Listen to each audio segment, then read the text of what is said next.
right, here we go. Continuing the T3.2E E-Truggy build.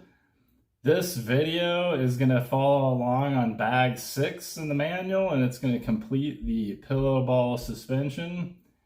Just a quick reminder, all the tools I use can be found in the description. All right, let's get started. Here we are in table view. So what's in the bag? We've got the hubs here for the front, and you'll notice right in this area here, there's an L and an R, so make sure you get the orientation of those right. These weren't a previous bag, but here's the bearings. We got all the different parts for the pillow ball. We got some shims here. Each one of these shims is a slightly different thickness, so look out for that. Over here, we got the CVD assembly for the front end. We've got some steering plates here. These are the +2s that come with the kit. Some wheel adapters, the wheel nuts, and some hardware up here. And then this is a pretty uncommon size Allen, so AE includes it in the kit, and it's to do these little pieces here that we'll get into later. Okay, so let's get on with the build. So the first step in this manual is we put the bearings in the front hubs here, and just a reminder, blue seals always go out. So we're going to put these out so they provide us that protection from the dirt when we're racing this thing. And sometimes, yeah, those are a little tricky to get in straight, but you just kind of got to work them in. And then this flanged bearing goes on the outside, and same thing, blue seals out. There's that one. Let's do the right side here. That one went in a little easier. Okay, so we got the bearings in. The next step here is we're going to build up the CVDs. And in the front CVDs, I like to use a little grease, but in the back ones, when we get to those, I don't put grease on the back ones like I'm going to do here. Mainly because the back ones you like to bind, and it creates traction when they bind up. So yeah, we lubricate this cylinder here, and then we stick it in like so. And I only lubricate this cylinder, and you don't want a ton of grease because it ends up just attracting dirt. So not a whole, just a nice layer there. And then you want to see this hole out the top. And so you line it up with the hole in this assembly here. It's not cooperating with me, so you line it up there, and then you stick this pin in. Sometimes you gotta kind of finesse it in there. There we go. So there's that pin. All right, so the next step here is we are gonna insert, once we get this pin in the CVD, we're gonna slide it into the hub. And you'll see this pin here gets captured by the bearing. And so you slide that in the hub. And then the next step here, you're gonna put these wheel adapters on, but before you do, I like to slide this clip kind of on like so. Hopefully I don't regret that, but like so. And then there's a hole here and a hole in the axle, and you're gonna line those up. Actually, we're gonna slide this thing, I think. Yeah, we're gonna slide it that way. So then You line that hole up, and these are larger pins than the ones we use in the CVD, and you slide this pin through, and then you can slide this little C-clamp over. Okay, and then the final step is you're going to want to really secure that pin. And so you get your 2.5 hex driver and you put some thread lock.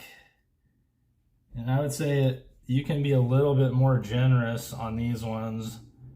Like, you don't want it dripping, but quite a bit. And you screw it in the end here.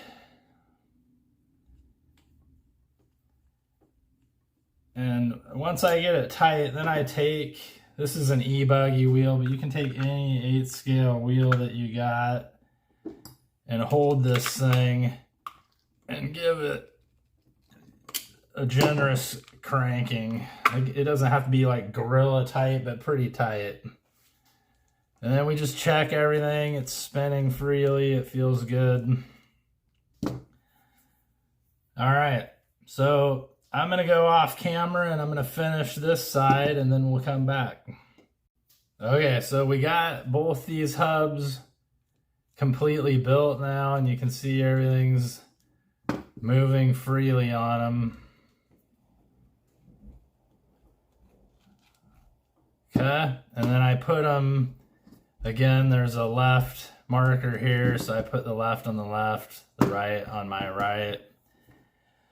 So the next step here is we're going to put these steering plates on, and this is the +2 plate, and you'll notice there's a little notch out of here, which is for the +2 as well. So we'll stick this on like so. These 10 millimeter long flathead screws hold it on.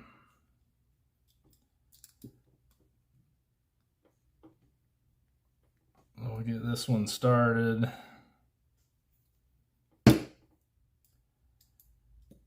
Oh, come on.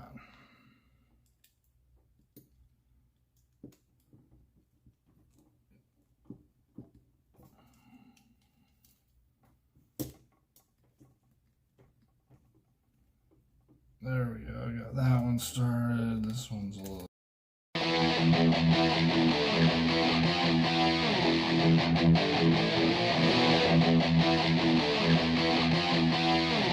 The next step in the manual, they show putting the little ball for the rod ends on here using one of those 10 mil pan head screws. But that doesn't make sense to put that on in my mind now.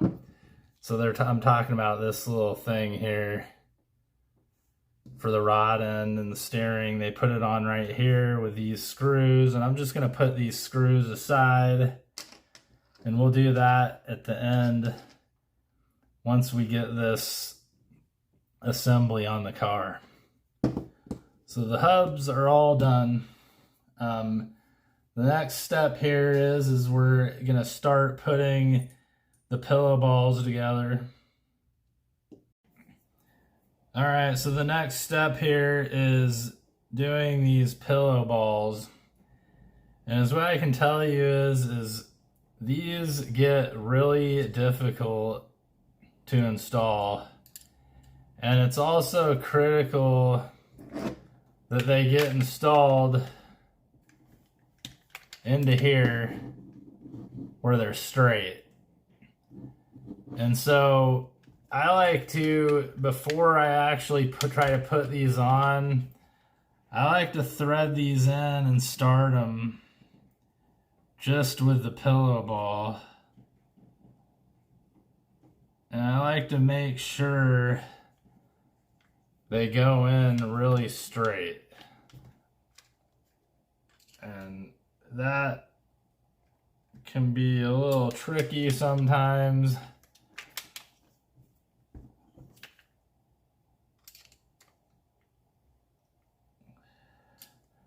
And keep in mind, I'm just pre-threading this. This is not actually how the assembly goes, but we want to make sure those are super straight. Sometimes is what I'll do is I'll stick this wrench as a sight to kind of sight down this arm and make sure those are super straight. And I like to put both of them in at the same time. Actually, let me tighten this one just a little bit more. And then let's put this one in too. I like to put these in at the same time just so I can kind of look at them. Yeah, like right now I can see these aren't, if you kind of line them up here, you can kind of insight on them. You can see they're not identically straight. And this one here needs to get tweaked a little bit. Yeah, so that,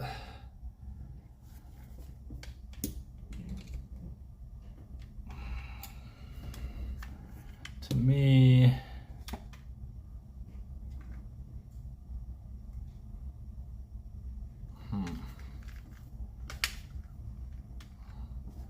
it's hard to show you guys this on camera.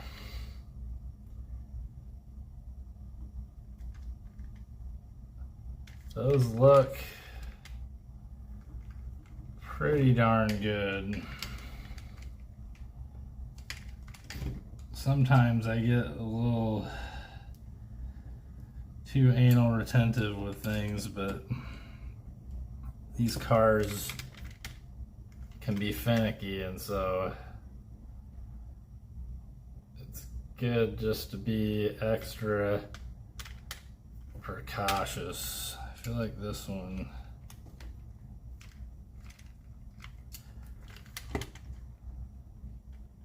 all right, so these are pretty good now. And all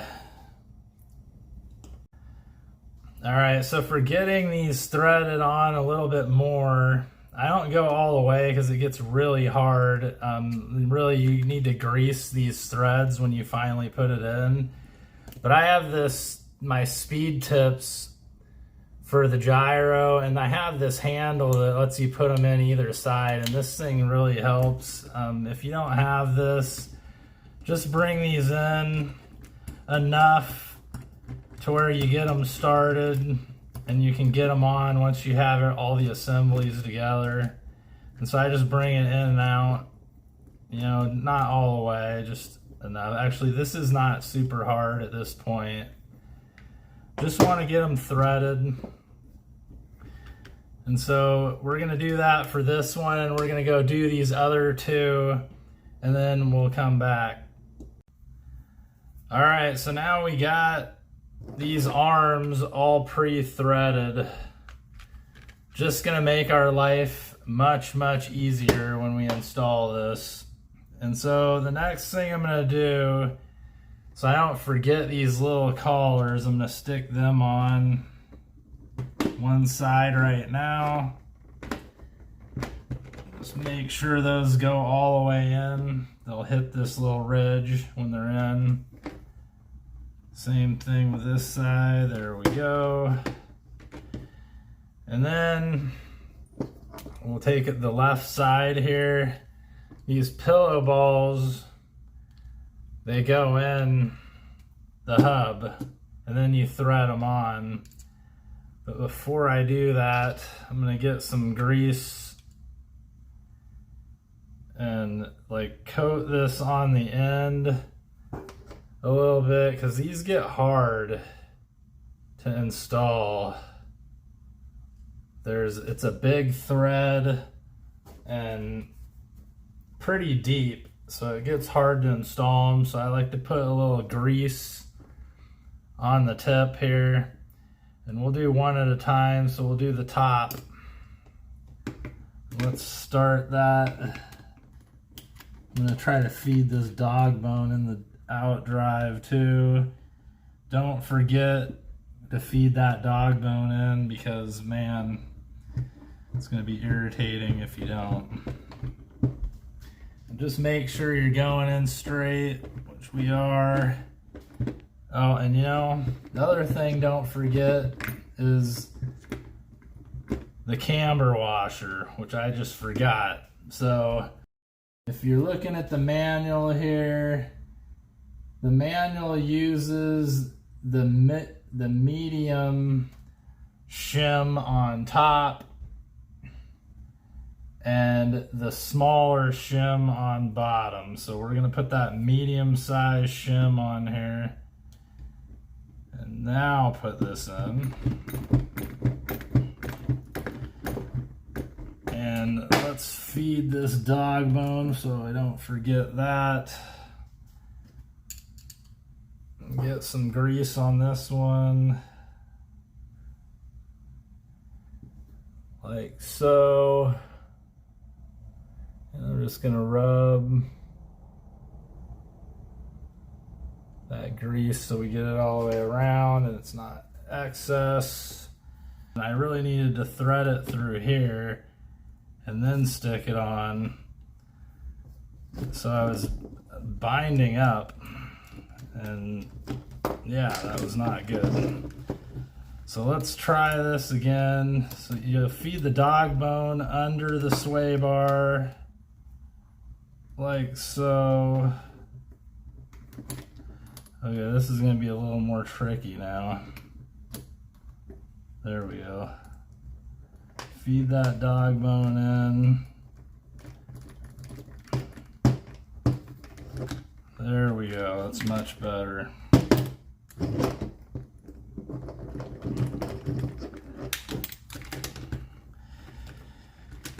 Yeah, I'm definitely more skilled at doing C-hub cars. That's the other style. This is a pillow ball car where we're using these huge ball joint type things to hold the hub on.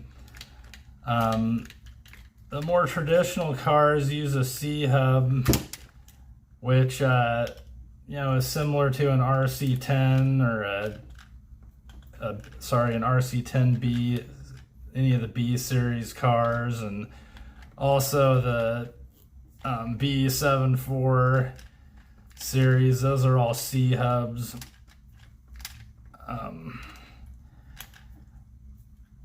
All right, so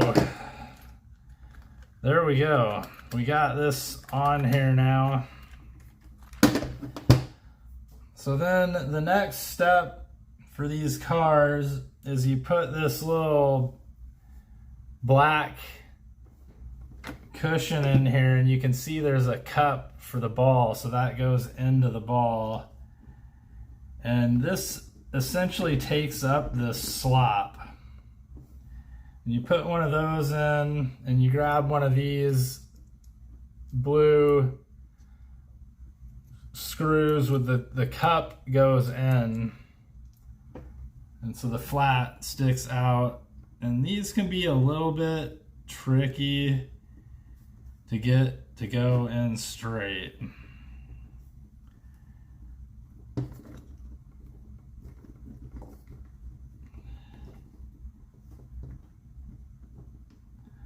We'll look at that one in a minute. I feel like it's not 100% straight, but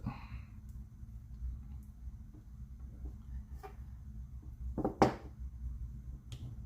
think I'm gonna, oh yeah, I'll just thread that in by hand on that one. Let's try this one. This one might be a little more tricky because it doesn't stick as far in.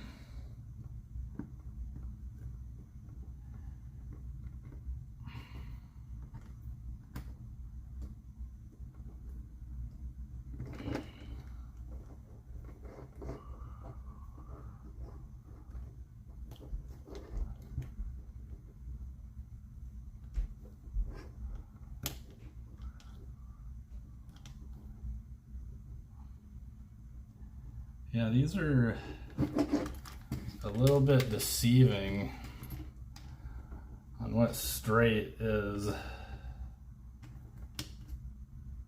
feel like that's pretty... Oh, I'm messing that up. I'm trying to align this wrench up with this to see if it's straight, because this surface that goes in is curved, which makes it a little more challenging. I feel like that one's not straight because it's going in a lot harder.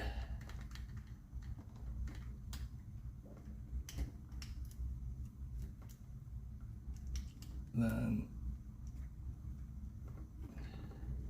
there we go. Yeah, they shouldn't be super difficult. So then you tighten these blue nuts down to take out, you want a little bit of slop so that the steering doesn't bind, but not a lot. And if you need a little more force, you can go this way. Yeah, so I don't know, probably like say like 1/8 of an inch of slop on these. So is what I do is I typically tighten them down and then just back them off.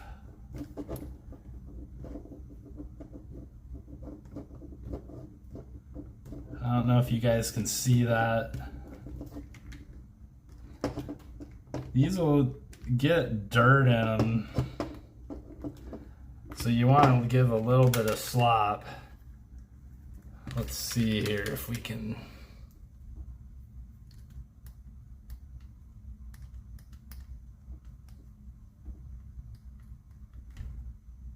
I'd say that bottom one is just a little too much.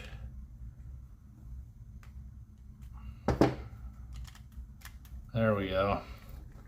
So everything should move freely throughout the stroke of the suspension, and it does. So I'm going to finish the other side and then we'll come back. Okay, so we are back. I got both of these on.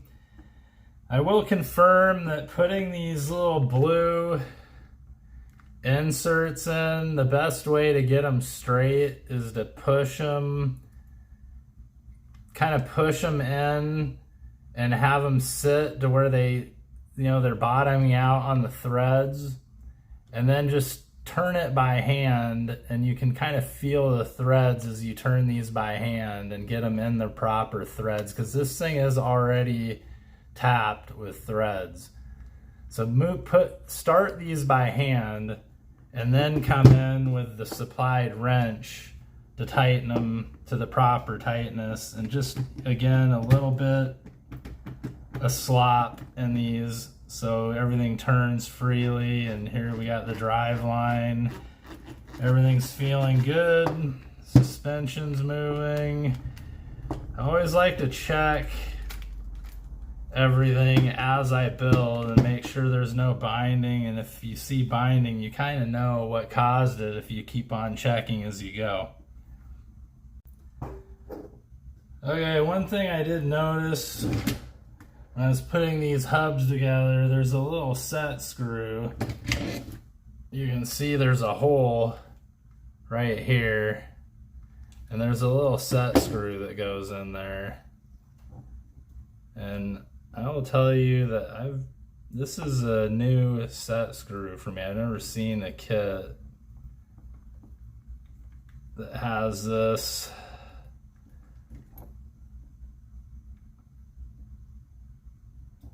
Don't wrench that down super tight, but just go snug. Just want to make sure, yep, everything seems smooth. I'm not really sure. I might have to investigate that a little further.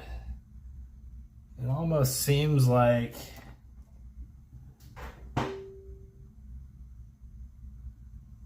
Yeah, that's like essentially holding that bearing, I think, from spinning, that flanged bearing. All right, so I was gonna complete bag 6 in one video, but it is taking way too long. So we are gonna wrap up this video here, and we will shoot another video called front chassis that will complete bag 6. So stay tuned to my series, and please subscribe if you like these videos.